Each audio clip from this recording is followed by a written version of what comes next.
आइए करते हैं। ओम नमः सिद्धेभ्यः, ओम नमः सिद्धेभ्यः, ओम नमः सिद्धेभ्यः। मोक्ष मार्ग नेतारं भेतारं कर्म भूभृतां ज्ञातारं विश्व तत्वानां वंदे तद्गुण लब्धे, वंदे तद्गुण लब्धे। बोलो देवादिदेव 1008 श्री श्रेयांसनाथ भगवान की जय। आचार्य उमा स्वामी महामुनिराज की जय। आचार्य पूज्यपाद स्वामी महामुनिराज की जय। संत शिरोमणि आचार्य गुरु और विद्यासागर जी महामुनिराज की जय। निर्यापक श्रमण मुनि पुंगव श्री सुधा सागर महामुनिराज की जय। समस्त मुनि संघ की जय। चौथे अध्याय का वर्णन हम लोग पढ़ रहे हैं। चौथे अध्याय में जो देवों के भेद है, भुवनवासी, व्यंतरवासी, ज्योतिष और वैमानिक, इन चार निकायों के बारे में विस्तार से वर्णन किया हुआ है। हमने पढ़ा है भुवनवासी देव का स्वभाव भवनों में निवास करना है।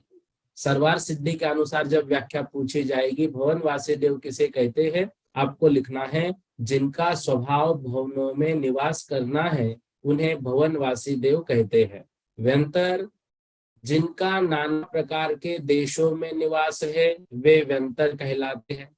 ये हमने ये भी पढ़ा सर्वार सिद्धि में, यह सामान्य संज्ञा सार्थक है जो व्यंतरों के आठों भेदों में लागू होती है। तो व्यंतर देवों की व्याख्या सर्वार सिद्धि के अनुसार क्या होगी, जिनका नाना प्रकार के देशों में निवास है वे व्यंतर कहलाते हैं। ज्योतिषी जो देव ज्योतिर्मय है इसलिए इनकी ज्योतिषी यह सामान्य संज्ञा सार्थक है। आदि विशेष संज्ञाएं विशेष नामकरण से उत्पन्न होती है। तो ज्योतिषी देवों की व्याख्या क्या लिखनी है, जो देव ज्योतिर्मय हैं वे ज्योतिषी कहलाते हैं। वैमानिक जो विमानों में होते हैं वे वैमानिक देव हैं। इस तरह से चारों प्रकार के देवों की परिभाषा सर्वार सिद्धि में दी है। निकाय की परिभाषा सर्वार सिद्धि में दी, अपने अवांतर कर्मों से भेद को प्राप्त होने वाले देवगति नाम कर्म की उदय की सामर्थ्य से जो संग्रह किए जाते हैं उसे निकाय कहते हैं। ध्यान से, निकाय किसे कहते हैं, अपने अवांतर कर्मों से भेद को प्राप्त होने वाले देवगति नाम कर्म की उदय की सामर्थ्य से जो संग्रह किए जाते हैं तो उसको क्या कहते हैं, निकाय कहते हैं। निकाय शब्द का अर्थ संघात है, ठीक है ना, भेद। इस तरह से सर्वार सिद्धि में ये बातें हमने पढ़ी। देव किसे कहते हैं, ध्यान से, सर्वार सिद्धि में देव की व्याख्या की है, अभ्यंतर कारण देवगति नाम कर्म का उदय होने पर जो नाना प्रकार की बाह्य विभूति से द्वीप समुद्र आदि अनेक स्थानों में इच्छा अनुसार क्रीड़ा करते हैं वे देव कहलाते हैं। क्या पढ़ा हमने, अभ्यंतर कारण देवगति नाम कर्म का उदय होने पर जो नाना प्रकार की बाह्य विभूति से द्वीप समुद्र आदि अनेक स्थानों में इच्छानुसार क्रीड़ा करते हैं वे देव कहलाते हैं। ये देव कैसे होते हैं, ध्यान से, ये देव पवित्र शरीर के धारक हैं, मांस हड्डी गर्भावास श्वेत आदि बातों से रहित है, ठीक है ना। ये जो देव है ये इच्छानुसार रूप को धारण करने में समर्थ है। ये देव वृद्धावस्था से रहित होते हैं, रोग रहित होते हैं, यौवन से संपन्न होते हैं, तेज युक्त होते हैं, सुख और सौभाग्य के साथ होते हैं, स्वाभाविक विद्याओं में संपन्न, अवधि ज्ञानी, धीर, वीर और स्वच्छंद विहारी होते हैं। ये देव जो है प्रत्येक शरीर वाले हैं क्योंकि इन जीवों के साथ निगोदी जीवों का या निगोदिया जीवों का संबंध नहीं होता है। ठीक है ना। इस तरह से देवों के विषय में हम लोगों ने बहुत सारी बातें अभी चौथे अध्याय में पढ़ी। इस प्रकार से देवों को बहुत अच्छे से पढ़कर समझ लेना है। जो देव होते हैं उन देवों का जन्म किस तरह से होता है, याद हो तो तत्वार सूत्र की कक्षा में इस विषय में हमने पढ़ा था। कुछ प्रश्न आज पूछे गए तो उनको मैं बोला कक्षा में ही इन बातों को रखेंगे ताकि सभी को यह विषय अच्छे से पता चले। ठीक है। देखो, जो देवों का जन्म होता है, देवों का जन्म बहुत विशेष प्रकार से होता है। सबसे पहली बात हमें याद रखना है, देवों का ना गर्भ जन्म होता है ना सम्मूर्छन जन्म। कैसा जन्म है देवों का? उपपाद जन्म। उपपाद शैया से इनका जन्म होता है। जैसे हमारे नभस्थल में घन घटा, वज्रपात, इंद्रधनुष, विद्युत प्रकाश, मेघों की गर्जना, धूमकेतु या उच्छल तारे का उदय, वृष्टि तथा हिम वृष्टि जिस प्रकार अकस्मात होती है, ऐसा कुछ होता है क्या कि भाई इसी समय? ऐसा नहीं। कभी भी घनघटा छा सकती है, कभी भी इंद्रधनुष आ सकता है, विद्युत प्रकाश हो सकती है, मेघों की गर्जना, कभी धूमकेतु गिरेगा, कभी पुच्छल तारे का उदय होगा, कभी हिम वृष्टि होगी, कभी ओले बरसेंगे। ये कार्य जैसे अकस्मात होते हैं, उसी प्रकार स्वर्ग लोक में देवों का जन्म भी पहले से कोई चिन्ह न होते हुए सहसा हो जाता है। ऐसा नहीं कि अब यहाँ पे देवों का जन्म होने वाला है, नहीं, ये अकस्मात वहां पे होता है।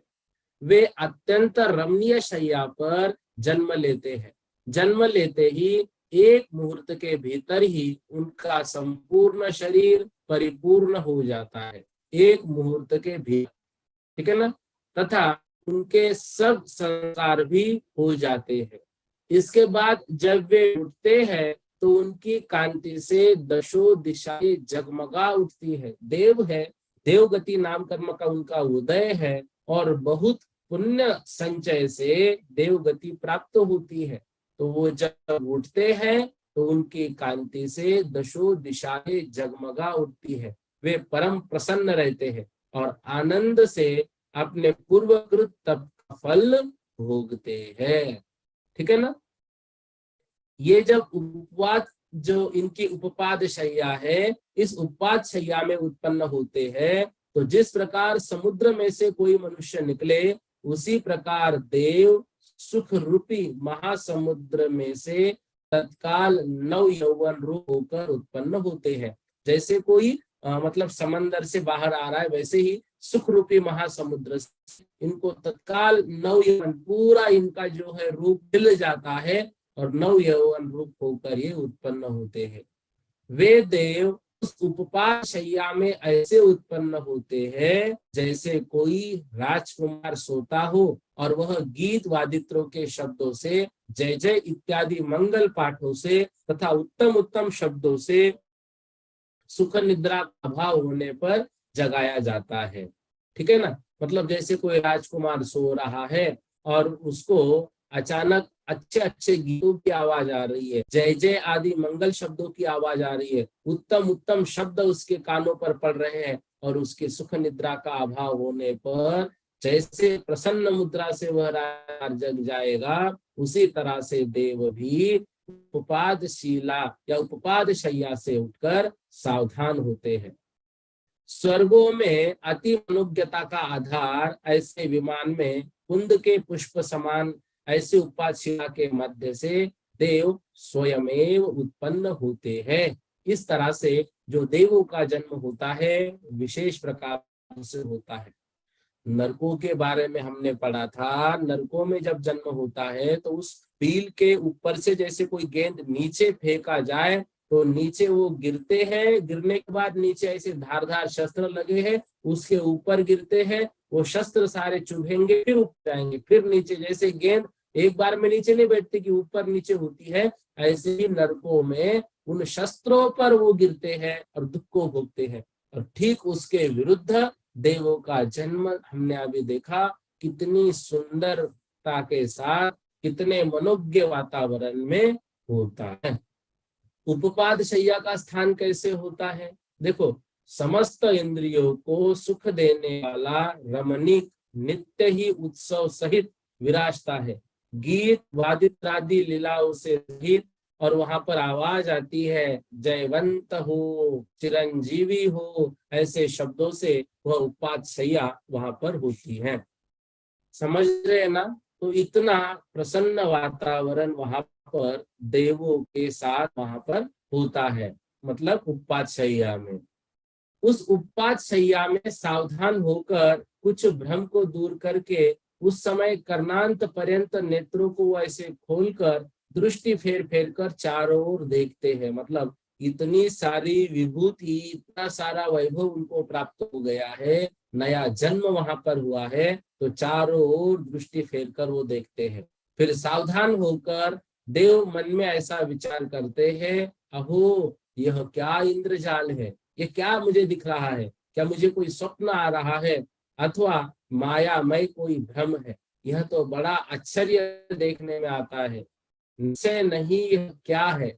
इस प्रकार उनके मन मन में संदेह होता है। फिर विचार वे करते हैं, यह वस्तु रमणीय है, यह वस्तु सेवनीय है, इसका आनंद लेना चाहिए, और वे उसमें रम जाते हैं। बहुत बार हमारे मन में आता है, हमारे कोई प्रियजन बड़े शांति से समझो मरकर देवती में गए होंगे, और फिर कभी क्या उनको हमारी याद नहीं आती है, कभी वो हमारे पास क्यों नहीं आते हैं?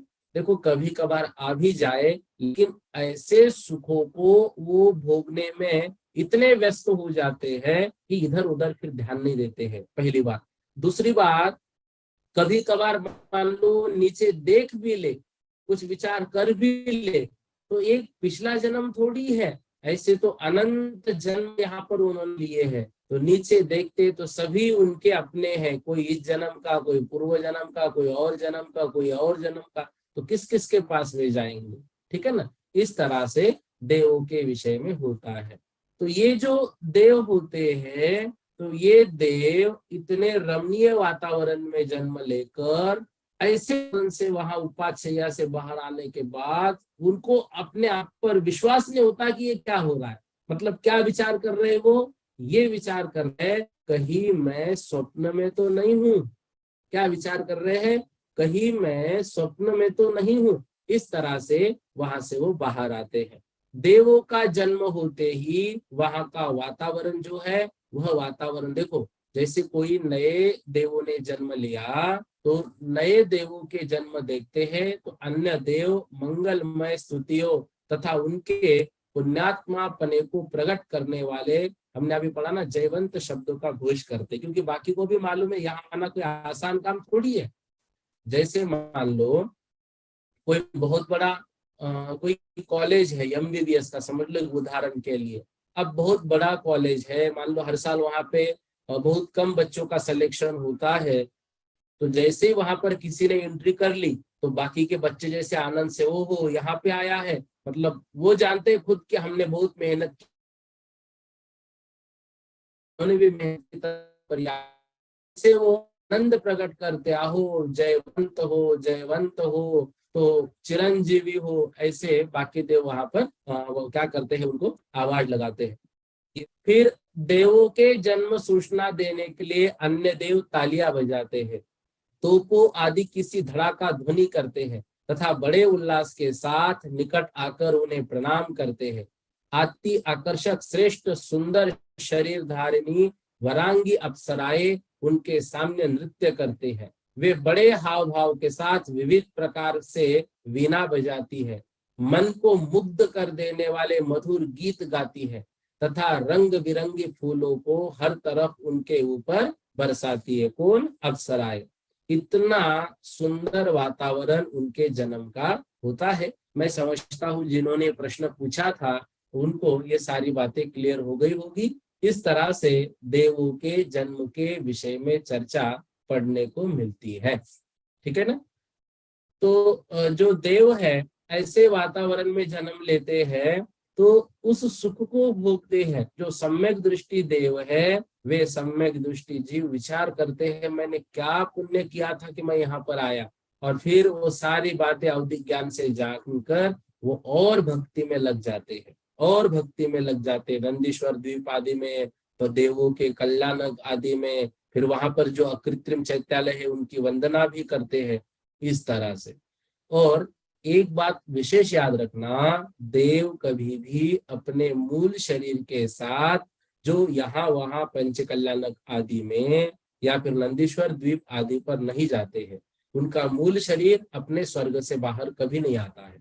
वो जहां पर भी जाते हैं उस विग्रह शरीर उनका है, सॉरी विग्रह बोल रहा हूँ, वैक्रियक शरीर उनका है। उस वैक्रियक शरीर से अन्य शरीर का निर्माण वो करते हैं, कितने भी शरीर वो बना सकते हैं, उस शरीर के साथ ही वो बाहर जाते हैं, मूल शरीर के साथ नहीं। फिर उनका विचार कहाँ पर रहेगा या उनका उपयोग कहाँ पर रहेगा, तो ये बात ऐसी है, उपयोग कभी एक समय एक जगह नहीं टिकता है। हमारा मन नहीं क्या, कभी मंदिर में लगा है, कभी बाहर लगा है, कभी क्लास में लगा है, कभी इधर कभी उधर। जैसे हमारा मन भटकता है, ऐसे ही उन देवों का मन भी भटकता रहता है। मतलब कभी उनका शरीर मान लो देवों के कल्याणक में आया है, तो उस देवों में लग गया, कभी उनका मन और कहीं लग गया, कभी उनका मन अपने देवी के साथ सुख भोगने में लग गया। तो अपना मन जैसे भटकता है, ऐसे उनके शरीर यहाँ वहां है, तो उस शरीर के माध्यम से उनका उपयोग ये भटकता रहता है। इस तरह से इन बातों को थोड़ा सा हमें ध्यान रखना है। अब देखो, एक प्रश्न आया था कि भवन त्रिकों में पर्याप्त अवस्था में क्या कृष्णनील कापोतलेशा रहेगी? नहीं, भवन त्रिकों में पर्याप्त अवस्था में पीतलेशा ही होती है। ये जो बातें चर्चा की आई वे अपर्याप्त अवस्था की आई। अपर्याप्त अवस्था में 3 अशुभ लेशाएं होती है। देवों की कभी भी अशुभ लेशाएं नहीं होती है। अपर्याप्त अवस्था की अपेक्षा से, यूं कहो कि जन्म लेने की अपेक्षा से उनकी ये 3 अशुभ लेशाएं होती है। बाकी भवन त्रिक मतलब भवनवासी, व्यंतरवासी और ज्योतिष, तीनों की भी मात्र पीत लेशा ही होती है। ये कल की कक्षा समाप्त होते समय शायद मीनू दीदी ने प्रश्न पूछा था, ठीक है ना। तो कर्म भूमिया मनुष्या तिर्यंच यदि भवन त्रिक में या पृथ्वी आदि में उत्पन्न होते हैं तो 3 अशुभ लेशा के साथ मरण करते। कौन? कर्म भूमि के मनुष्य 3 अशुभ लेशा के साथ मरण करेंगे। किंतु जिन जीवों के पर्याप्त काल में लेशांतर संक्रमण नहीं होता, अर्थात अन्य लेशारूप संक्रमण नहीं होता, वे तो अपनी नियत लेशा के साथ ही मरण करते हैं। मरण के अंत समय में अन्य लेशारूप संक्रमण हो जाता है।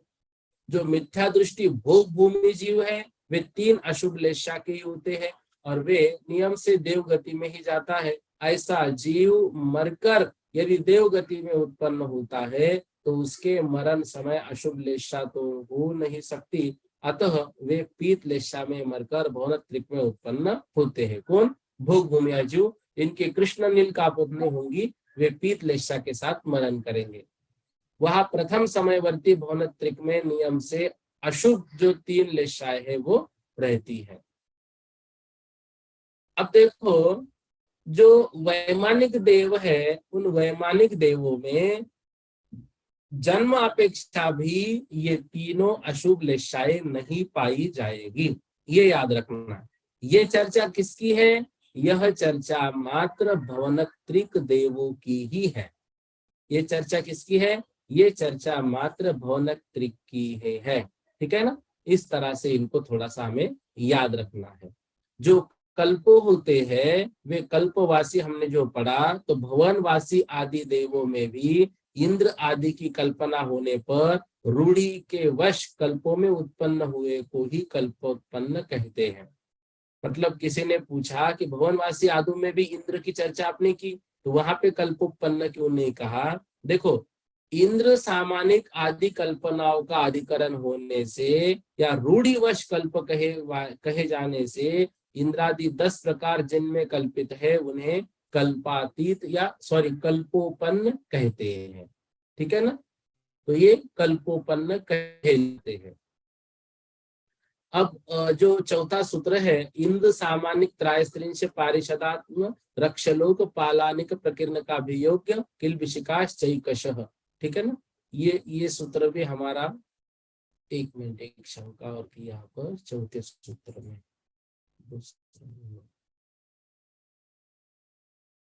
हाँ, अब देखो ये जो चौथा सूत्र है इंद्र सामानिक वाला, इस सूत्र में जैसे इंद्र आदि की जो व्याख्या दी है वो व्याख्या क्या करनी है, तो जो सर्वार सिद्धि में स्पष्ट रूप से सभी देवों की व्याख्या दी हुई है, ठीक है ना, वो व्याख्या हमको याद करनी है। मतलब इंद्र क्या है, जो अन्य देवों में असाधारण अनिमादि गुणों से, जो अनिमादि गुणों से युक्त है, या अनिमादि रिद्धियां जिनको प्राप्त है, जिनकी आज्ञा वहां पर चलती है, जिनका ऐश्वर्य चलता है, अन्य देवों की अपेक्षा जो शक्तिशाली है, असाधारण है, ऐश्वर्य रूप प्रभावशाली होकर जो अपने मंडल के सर्वाधिकारी होते हैं, वे इंद्र कहलाते हैं।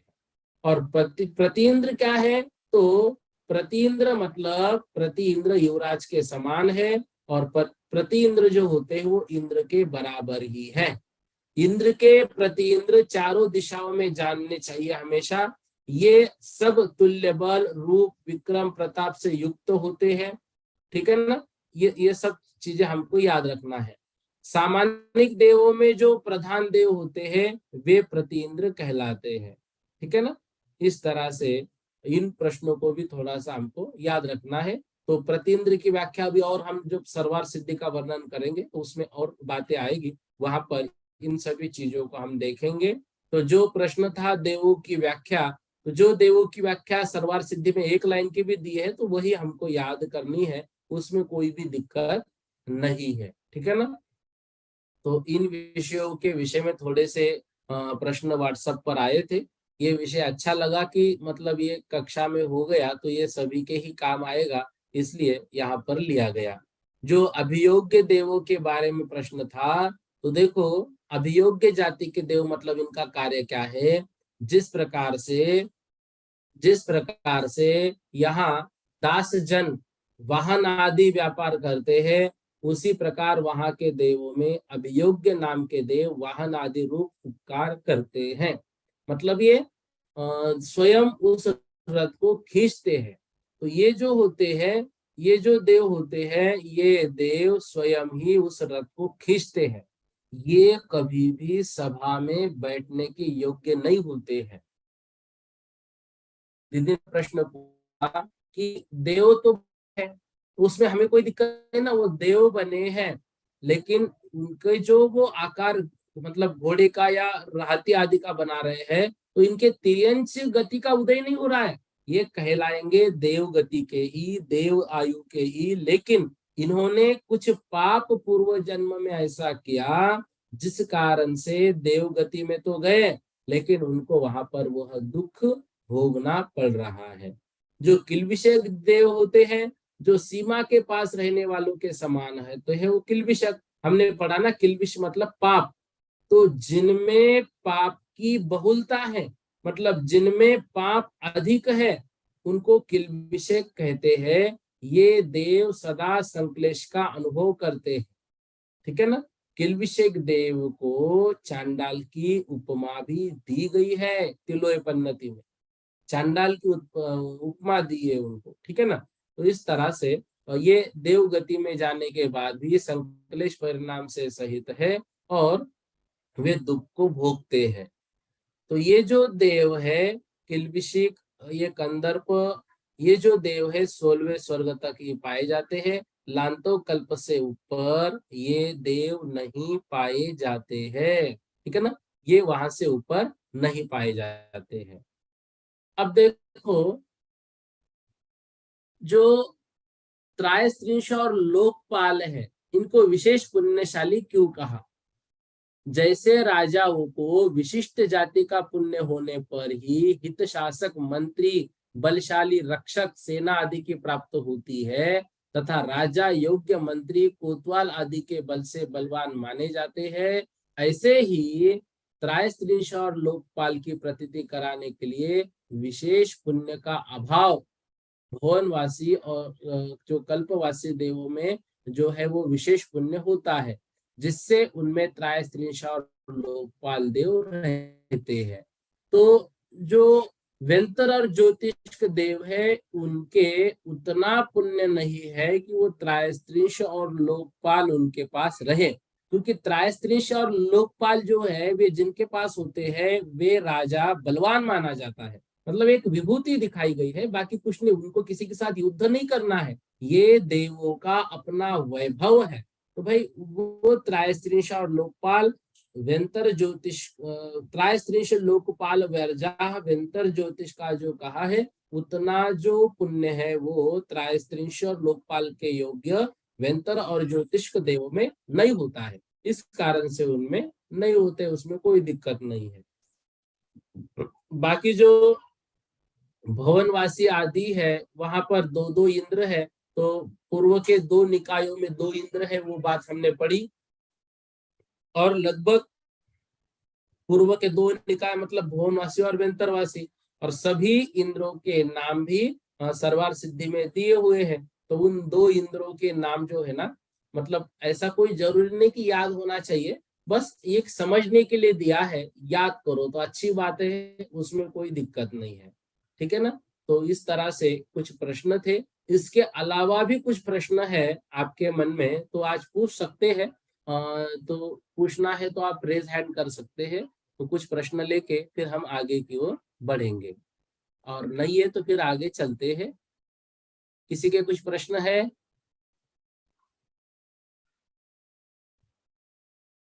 हाँ, आकांक्षा जी जैन बोलिए। जय जिनेन्द्र भैया जी। भैया जी ये जय होते हैं तो जैसे ये तेजारा जी और ये यही वाले देव होते, ये सब जगह दिखते हैं, यही वाले देव होते व्यंतर? मतलब कहाँ पे दिखते हैं? अरे मतलब सब लोग नहीं कहते यहाँ इनको लग गए, इस टाइप से नहीं बोलते, तेजारा जी में भी जाओ और पदमपुरा जी में भी जाओ, तो ऐसा नहीं, तो ये व्यंतर देव यही वाले देव कहलाते क्या? देखो अधिकतर तो जो है ना, अभी पंचम काल में उनके आने का वर्णन मतलब हाँ मना नहीं वही किया है। है, लेकिन आते नहीं है। यहाँ तो फिर वहाँ जो जो बातें ये सब होती है ना, ये अधिकतर ये यूं समझो कि ये नाटक करते हैं वो लोग ज्यादातर, ऐसे अच्छा कोई आते नहीं है। हाँ, ऐसा कोई परेशान नहीं किया जाता है, लेकिन जो मानसिक रूप से घर में त्रस्त हो जाते हैं ना, तो उनको अपने अंदर का जो गुस्सा है उसको बाहर निकालने के लिए ये सब हो जाता है, या यू इसको हम यूं कहें कि मानसिक विकार रूप वो कार्य परिणति हो जाती है, जिसको हम कहते हैं ना मल्टीपल पर्सनैलिटी डिसऑर्डर। तो इस अच्छा। तरह से वो है, ऐसा कुछ नहीं है, ठीक है ना। तो अब अभी के समय में मतलब नहीं रहते पंचम काल देखो में अभी? आते नहीं है, क्वचित कदाचित मना नहीं किया है, क्वचित अच्छा कदाचित आ सकते हैं। जैसे वर्णी जी ने प्रसंग लिखा है कि वो सम्यक शिखर जी की वंदना कर रहे थे, और सम्यक शिखर जी की वंदना करते समय उनको वर्णी जी ने नहीं, वर्णी जी के विषय में लिखा गया है कि एक पंडित जी थे जगन मोहन लाल जी शास्त्री, वो हाँ। सम्यक शिखर जी की वंदना कर रहे थे, और वंदना करते समय वो रास्ता भटक गए। तो रास्ता भटकने के बाद वो मतलब घबरा गए, उस समय ऐसे कोई रोड वगैरह नहीं बने थे, और कोई ज्यादा लोग भी सम्यक शिखर जी को नहीं जाते थे, मतलब पहले समय में सम्यक शिखर जी को कोई जा रहा है तो घर के लोग रोते थे, मतलब इतनी हार्ड व्यवस्था थी। तो वो जब नीचे आ रहे, तो फिर एक व्यक्ति ने उनके हाथ को पकड़ा और उनको रास्ता दिखाने के लिए आगे ले जा रहे हैं। तो पंडित जी उनसे कहते हैं, देखो आप यहाँ के तो नहीं हो, आप तो देवगति के लगते हो। बोले आपने कैसे पहचान लिया? बोले हमको मालूम है, हमने आगम में पढ़ा है, आपकी परछाई नहीं है, आपके शरीर पर कहीं बाल नहीं दिख रहा है, आपकी जो आंखें हैं वो आंखें जो है वो पलक झपक नहीं रही है। तो बोले हाँ मैं देव ही हूँ। बोले कोई बात नहीं, आपने आपने जो कार्य किया उसके लिए बहुत बहुत धन्यवाद, लेकिन मैं जानना चाहता हूँ कि अभी सम्यक दृष्टि जीव कौन कौन है। तब उन्होंने उत्तर दिया था कि अभी जो वर्णी जी है वो वर्णी जी सम्यक दृष्टि है, और दक्षिण भारत में आचार्य शांति सागर जी महाराज जी से कोई व्यक्ति है वो सम्यक दृष्टि है। वो भी उन्होंने तुरंत जवाब नहीं दिया, वो बोले मैं बड़े देव से हमारे पूछ कर आता हूँ।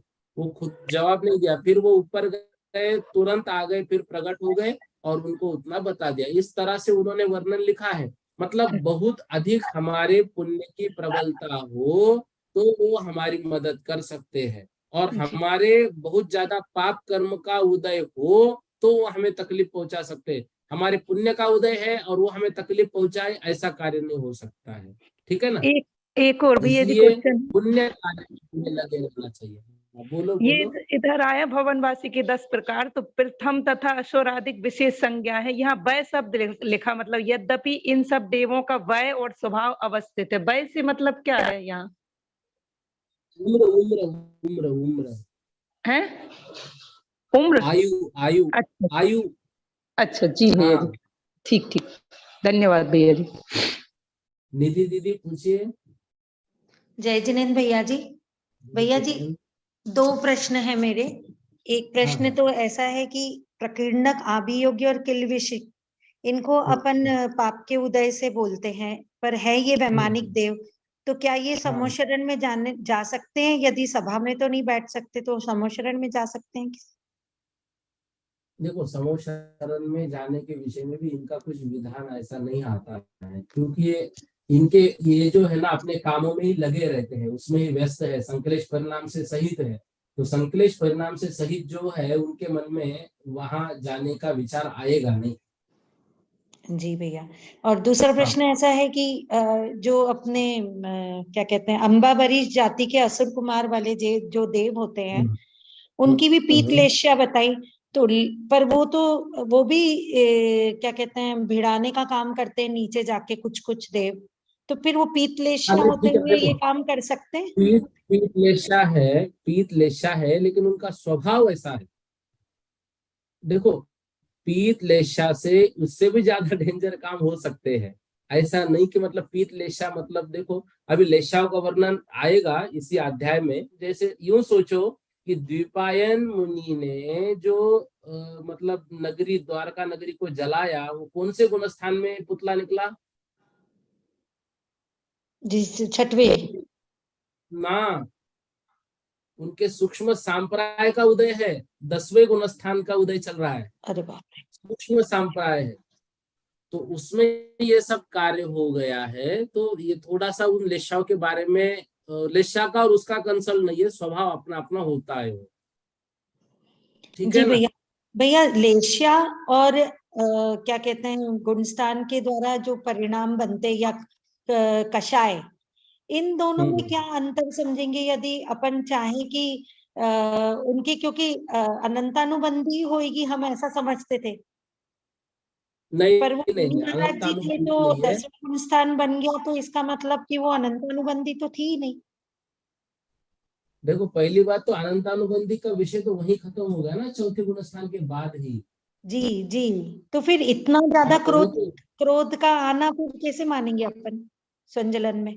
नहीं तो उसमें देखो, उसमें लेशा का कुछ नहीं, कषाय का उदय उतना वो हो गया। मतलब यूं समझो कि सांप्राय जो है वो भी सूक्ष्म सांप्राय लिखा है। और जो संज्वलन कषाय है, मतलब मंद कषाय है, तो संज्वलन का उदय इतना तीव्र हो सकता है, यूं बताया गया है। संज्वलन का उदय इतना तीव्र आ सकता है। तो देखो 10वें गुण स्थान के बाद कषाय तो नहीं है, लेकिन लेशा है क्या? नहीं है। तो ये जो कषाय अनुरंजित मन के परिणाम जो है उसको लेशा कहा है, एक सामान्य रूप से कहा है। बाकी लेशा जो है वो अपना एक अलग प्रवृत्ति है। ठीक है ना। अभी लेशा का वर्णन इसमें हम लेंगे ना तो बहुत अच्छे से आएगा, अभी आगे के सूत्रों में आएगा, तब उसको और समझेंगे अच्छे से। जी भैया, थैंक यू भैया, जय जिनेन्द्र। हाँ।